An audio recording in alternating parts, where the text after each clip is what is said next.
నమస్తే. నేను మీ మిర్రర్ విజయారెడ్డి. కేసీఆర్ సభ 27వ తేదీన జరిగింది. అంటే 2 రోజులైంది. గత 2 రోజుల నుంచి ఇంకా అదే మాన్యాలో ఉన్నారు మంత్రులు. ముఖ్యమంత్రి అదే ధ్యాసలో ఉన్నాడు, మంత్రులు అదే ధ్యాసలో ఉన్నారు. అంటే కాంగ్రెస్కు ఎంత గడ్డు కాలం వచ్చిందనే పరిస్థితి ఉంది ఇప్పుడు. కాంగ్రెసు ఎంత హీనస్థితిలో ఉంది, ఎంత గడ్డు కాలంలో ఉందనేది మనకు వాళ్ళ మాటల్లోనే అర్థమవుతుంది. అయిపోయింది. అసలు కేసీఆర్ ఉనికే లేదు, సభ సక్సెస్సే కాలేదు, సభని ఎడిట్ చేసి చూపించిరు, ఇట్లా రకరకాలుగా మాట్లాడిర్రు కదా.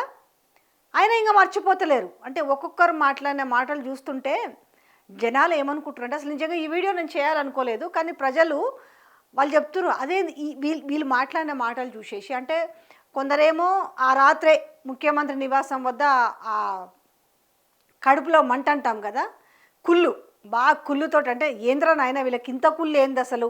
వాళ్ళ సభ ఏదో వాళ్ళు రజతోత్సవ సభ పెట్టుకున్నారు. తెలంగాణ తొలి ముఖ్యమంత్రిగా 10 ఏళ్ల పాటు ఆయన పరిపాలించిన విధానాన్ని చూసిరు. సరే, ఆయనను చూడాలనేసి పరుగు పరుగున ఒక ప్రవాహంలాగా, ఒక సునామీలాగా, ఒక కుంభమేళం తలపించే విధంగా జనాలు వచ్చిరు.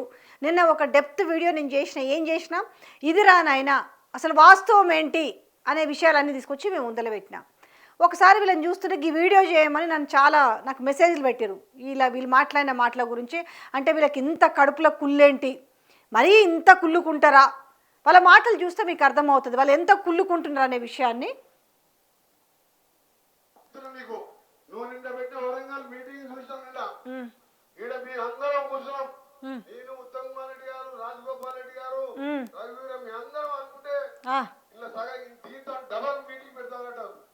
అధికారం పోయిందా ఏం చెప్తున్నాడు వాళ్ళట, మేము ముగ్గురం ఇక్కడ కూర్చున్నాము, మేము చూసినాము, మేము అనుకుంటే అంతకంటే డబల్ సభ పెడతామని అన్నారండి. పెడతాము అనేసి అంటుండు. ఎవరు వద్దన్నారు పెడుతుంటే? మీరేమైనా వద్దన్నారా? చూస్తున్న వాళ్ళు ఒకసారి కమెంట్ రూపంలో తెలియజేయండి. కోమటిరెడ్డి వెంకటరెడ్డి అండ్ మంత్రి ఉత్తమ్ కుమార్ రెడ్డి అండ్ ఎంపీ రఘువీర్ రెడ్డి సభ అంతకు మించి జనాలను తీసుకొచ్చి మేము సభ పెడతామంటే ఎవరైనా వద్దన్నారా? మీరు పెడుతుంటే అసలు దేనికి సభ పెడతారు? రైతు భరోసా ఇవ్వలేకపోతున్నామని సభ పెడతారా? ఆడోళ్లకు తులం బంగారం ఇవ్వలేకపోతున్నామని సభ పెడతారా? ఫ్రీ బస్ తోటి కొట్లాడుకున్నందుకు సభ పెడతారా? లేకపోతే కౌలు రైతులకు పైసలు ఇచ్చినందుకు సభ పెడతారా? రైతు కూలీలకు పైసలు ఇచ్చినందుకు సభ పెడతారా? పెన్షన్ 4000 ఇచ్చినందుకు సభ పెడతారా? చదువుకునే పిల్లలకు స్కూటీలు ఇస్తున్నామని సభ పెడతారా? దేనికి మీరు ఇచ్చిన ఏ హామీలు నెరవేరినాయని, దేనివల్ల ప్రజలు సంతోషంగా ఉన్నారని సభ పెడతారు. నిజంగా ఎవరైనా మీకు సవాల్ చేయాలి, దమ్ముంటే సభ పెట్టుర్రా నాయన, దేనికోసం పెడతారు? ఆ సభ పెట్టి ఆ సభలో ప్రజలకు మాట్లాడే అవకాశం కల్పించండి. ఆ సభ ఒక ఉద్దేశం ఏందో తెలుస్తుంది. దేనికి పెడతారు? ఉట్టిగా అసలు ఏం మాట్లాడుతున్నారు వీళ్ళు? కుళ్ళు ఉండాలి. మరి ఇంత కడుపులో మంట ఉంటే ఇంత ఈనో తెచ్చేసుకోవాలి, కానీ గింత మంట అవసరమా అనేసి ప్రజలు అడుగుతున్నారు. ఇది నేను అడుగుతున్న ముచ్చట కాదు. అక్కసు దాన్ని వెళ్ళగక్కుతూ ఎవడైనా రజతోత్సవ సభ జరుపుకుంటే వాళ్ళ త్యాగాలు, వాళ్ళ విజయాలు, లేదా రేపటి మా పోరాటం ఇది అదేని చెప్పుకుంటారు. కానీ మరి ఎంతసేపు బాధ అనిపిస్తుంది అని బాధపడుతున్నాడు. ఎవరి కోసం బాధపడుతున్నావయ్యా? కేవలం అధికారం పోయిందని. అక్కసు ఎవరికుంది నిజంగా? వాళ్ళ పాటికి ఏదో 25 ఏళ్ళు అయిందనేసి వాళ్ళు ఒక రజతోత్సవ సభ పెట్టుకున్నారు. ఆ సభలో వాళ్ళ కష్టాలు నష్టాలు ఆనాటి ప్రస్థానం నుంచి మొదలు పెడితే ఈరోజు ఏం జరుగుతుంది, అరే నేను బోంగానే గింత కష్టం వచ్చిందా తెలంగాణ ప్రజలకని మాట్లాడిండ్రు. గా ముచ్చట కాస్త తెలంగాణ ప్రజలకు ఇంపుగా అనిపించింది. అరే అవును కదా, అయ్యాల నిమ్మలంగా ఒక రైతు బంధు వస్తుండే కదా, అయ్యాల నిమ్మలంగా పెన్షన్ వస్తుండే కదా, అయ్యాల నిమ్మలంగా రైతు బీమా వస్తుండే కదా, అయ్యాల నిమ్మలంగా దళిత బంధు వస్తుండే కదా, అయ్యాల మంచిగా నీళ్ళు వస్తుండే కదా, కరెంట్ వస్తుండే కదా. ఇవన్నీ వాళ్ళు యాదికి చేసుకుంటున్నారు. అక్కస్ ఎవరికి కనిపిస్తుంది అంటే, మనము జనాలకు ఏదన్నా చెప్పేటప్పుడు అరే మన గురించి వాళ్ళు ఏమనుకుంటారు, మనం చెప్తున్న మాట ఏ రకంగా రీచ్ అవుతుందని చూసుకోవాల్సిన బాధ్యత కూడా మన మీద ఉంటుంది. మనం ఏదో ఆ సభ చూసేసి ఆ సభకి పుంకాలుగా జనాలు వచ్చిర్రు, ఒక సునామీలాగా జనాలు వచ్చిర్రు, దాన్ని తట్టుకోలేక మనం అక్కసని మాట్లాడితే ఎట్లా అక్క అనేసి తెలంగాణ ప్రజలు అడుగుతున్నారు. అక్క సీతక్క ఆయన సభది ఊకుండ్రి, ఒకవేళ అబద్ధాలు చెప్తానో ఇంకేదన్నా అక్కసు వెళ్ళగక్కుతానో అది ప్రజలు కదా గమనిస్తారు. ప్రజల్లో అంత ఉద్వేగం ఎందుకు వచ్చింది, ప్రజల్లో అంత ఉత్సాహం ఎందుకు వచ్చింది, ఇది తట్టుకోలేక అక్కసు పడుతున్నారు అనేసి తెలంగాణ ప్రజలు అంటున్నారు అక్క. అది సీతక్క ఇందాక అంటుంది కదా, మీరు అంటే ఈ వీడియోలు అన్నీ చూసి పంపించరు, ఇది చూపించి కొంచెం వీడియో చేయరు అక్క అని నాకు చెప్తే నేను ఇప్పుడు చెప్తున్నా ఈ అక్క గురించి కూడా. అక్కసట అటువంటి బాధ, అధికారం పోయిన తర్వాత నీ కుటుంబంలో అనేక చీలికలు పేలికలు, అనేక ఆస్తులు అటు ఇటు అవుతున్నాయి, బజార్న పడుతున్నావు అనేటువంటి బాధ తప్ప పాపం సీతక్క మీ సాక్షిగా మీరన్నట్టు మీ బచ్చాగాళ్ళతో కాదు మాట్లాడేది. మీ బచ్చాగాళ్ళతో మీరే అని సర్టిఫికెట్ ఇచ్చారే, ఆ బచ్చాగాళ్ళతో కాదు. రండి, మీరు వస్తే మీ అద్భుతాలు ఏంటో చెప్తాం కదా. నవ్వు చూడండి పాపం, అది నవ్వలేక ఏదో మా ముఖ్యమంత్రి పెట్టమన్నాడు తప్పనిసరి పరిస్థితిలో పెడుతున్నామన్నట్టు ఒక ఆ నవ్వును కూడా చాలా బలవంతమైన నవ్వు నవ్వుతున్నారు. తెలంగాణ ప్రజలకి ఒక్కొక్కటి చూపిస్తాం. మీరు టీవీలలో వీడియోస్ కట్ చేస్తాం, మీరు మ్యాచ్ చేసారు చాలా విజయం చూస్తే సగం సగం మ్యాచ్ ఖాళీ. ఇక ఆయన దయాకర్రావు రాజేశ్వరుడు పోలీసులు అప్తులు డైరీ రాస్తాం, ఒక బ్లాక్ డైరీ, ఒక డైరీ, రెడ్ డైరీ. ఏమవుతుందా ప్రజాస్వామ్యంలో? ఇవాళ జరిగినటువంటి మీటింగ్ అట్టర్ ఫ్లాప్, దాన్ని కవర్ చేసుకోవడానికి ఏదో అట్టర్ ప్లాప్ కదా, ఆనందమే కదా. ఇంకా మీరు అట్టర్ ప్లాప్ అయితే మళ్ళీ ఎందుకు ఇంకా ఇలా గింజుకున్నాడు ఎందుకు? అందులో మంత్రి స్థానంలో ఉండి మీరు గ్రీన్ మ్యాట్లు, నిన్ననే చెప్పిన, అరే దేనికి మ్యాట్లు వేసుకుంటాం మనము?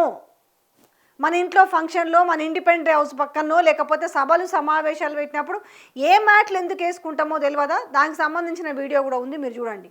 15 లక్షల జనం సిల్లీ ఫెరస్కు ఈ వీడియో అంకితం అని పెట్టిన దాంట్లో నేను చాలా క్లియర్గా చెప్పిన, కొంచెం ఓపిక పడితే మనం ఏం మాట్లాడవచ్చు అనేది మనకు కొంచెం అర్థమవుతుంది. కాసేపు అంటే ఒక ఎంథ్యూజియాజమా లేకపోతే యాంగ్జైటీ ఫీల్ అయ్యారు, గింతమంది వచ్చారు, మనం దీన్ని ఎట్లనో అట్లా కాదు, ఇది వీళ్ళు ఎడిట్ చేసిరు, ఇది గ్రాఫిక్స్, అరే ఇది ఎడిట్ చేసిరు, ఇది గ్రాఫిక్స్, ఇది మ్యాట్లు వేసిరు అనే ముందు అరే ఇంత మీడియా అంటే ఇందులో కాంగ్రెస్ అనుంగు మీడియా ఉంది, సోషల్ మీడియా ఉంది, వాళ్ళకు అంత మిక్సప్ అయిన మీడియా అక్కడ ఉంది కదా, మీరు తెప్పించుకోవచ్చు కదా. మీ దగ్గర ఒక ఇంటెలిజెన్స్ రిపోర్ట్ ఉంటుంది కదా, అది నిజంగానే ఎడిటెడ్. ఎంత నాకేమనాలో అర్థమవుతలేదు. ఇక నేను ఏమన్నా మంచిగా ఉండదు, నాకు అందరు ఒకటి, ఈ పార్టీ ఆ పార్టీ అనేది కాదు. నేను మాట్లాడుతున్నది ఏంటంటే, అరే మీరు జర చూసుకోర్రి, అరే మీకు కడుపులో మంటను తగ్గించుకోండి. ఇప్పటికీ ఏదో అయిపోలేదు కదా.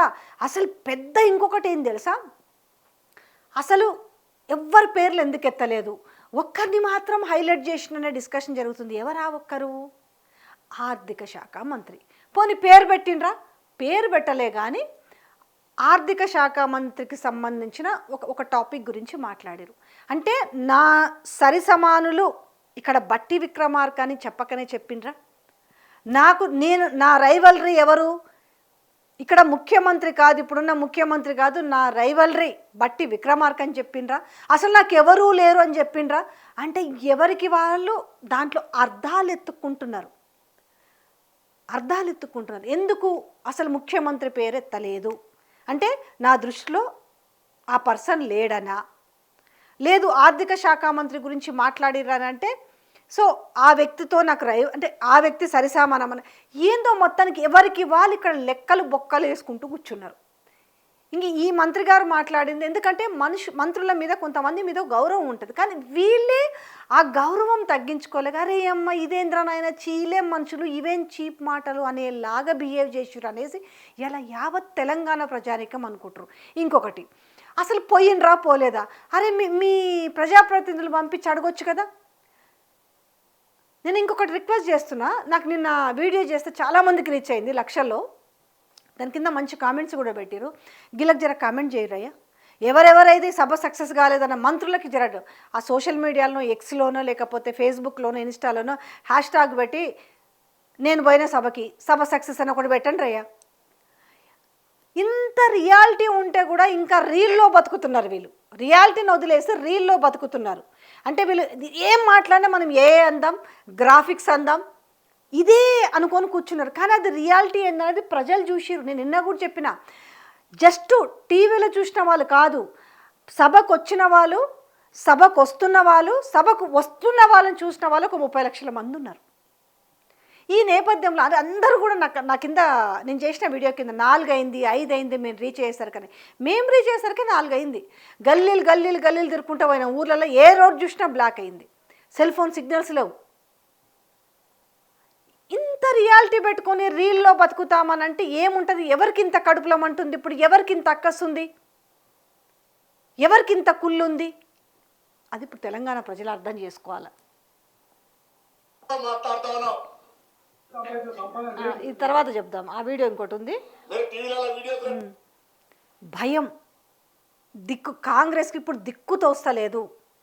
ఏం చేయాలి అసలు?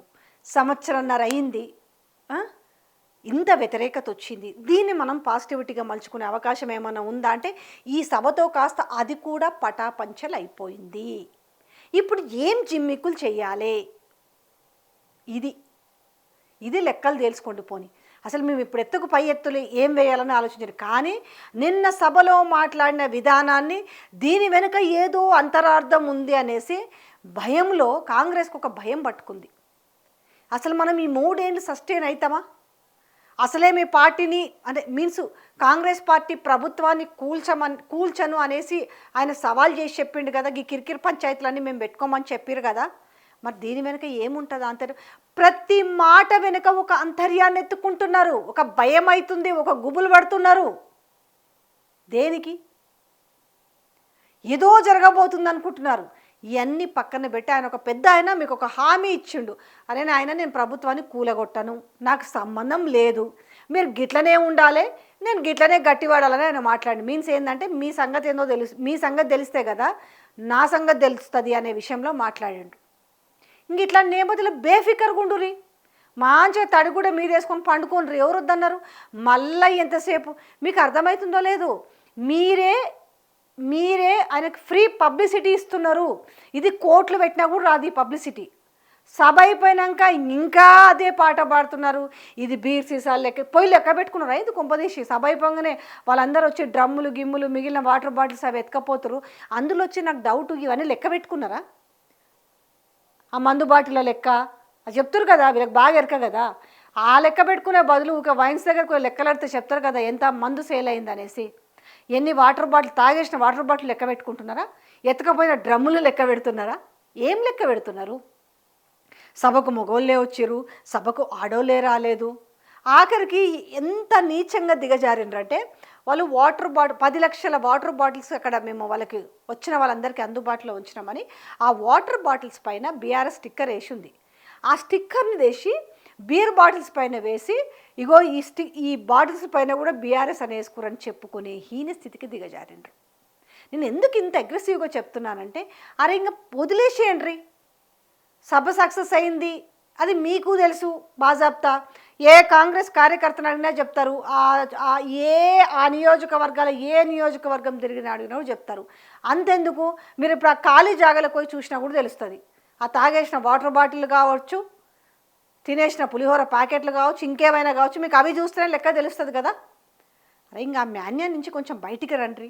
తెలంగాణ ప్రజలు ఎందుకు గోసపడుతున్నారు, అసలు ఎందుకు ఇంతమంది సభకు పోయిండ్రు అనేది ఆరాధిండ్రు. ఫస్ట్ ఏం కష్టం వస్తే పోయిండ్రు, ఏం చెప్తే వినాలని పోయిండ్రు, ఎందుకు ఆయన కావాలని కోరుకుంటారు అనే విషయాన్ని కొంచెం ఆరా తీయండ్రి. ఇంతమంది వచ్చారు కదా, రేపు మనకి మీ బాధ అంత ఏంటంటే లోకల్ బాడీ ఎలక్షన్స్లో ఎఫెక్ట్ పడుతుంది.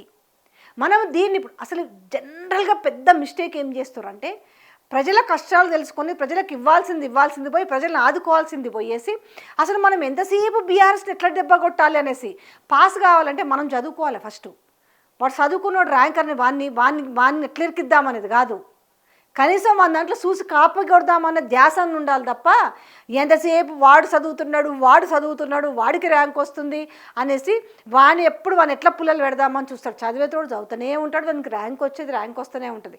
అవసరం అయితే పాస్ కావాలంటే కాపీ కొట్టాలి వాడిని, జర చూపిరా బాబు అనేసి. అది కాకుండా అసలు మనం వాడిని ఎట్లా చేసి వాడు బాగా చదవడని చెప్తే వాడు నమ్మడు కదా. ఆ స్కూల్లో ఎంత బాగా చదువుతాడో తెలుసు, ఎంత బాగా చదువుతాడో తల్లిదండ్రులకు తెలుసు, ఆ పిల్లోడు ఎంత బాగా చదువుతాడో పేరెంట్స్కి తెలిసినప్పుడు, బంధువులకు తెలిసినప్పుడు నువ్వు ఎట్లా చెప్తావు బాగా చదవడని? ఇట్లుంది. నేను ఫర్ ఎగ్జాంపుల్ చెప్పినాను, ఇట్లా ఉంది వీళ్ళ తీరు. అంటే ముందుకు పోతే నుయ్యి, వెనక్కి పోతే గొయ్యి అన్న చందంగా మారింది. నేను ఇంకోటి ఇందాక ఒక వీడియో మీకు కనిపించింది కదా, చెప్తా.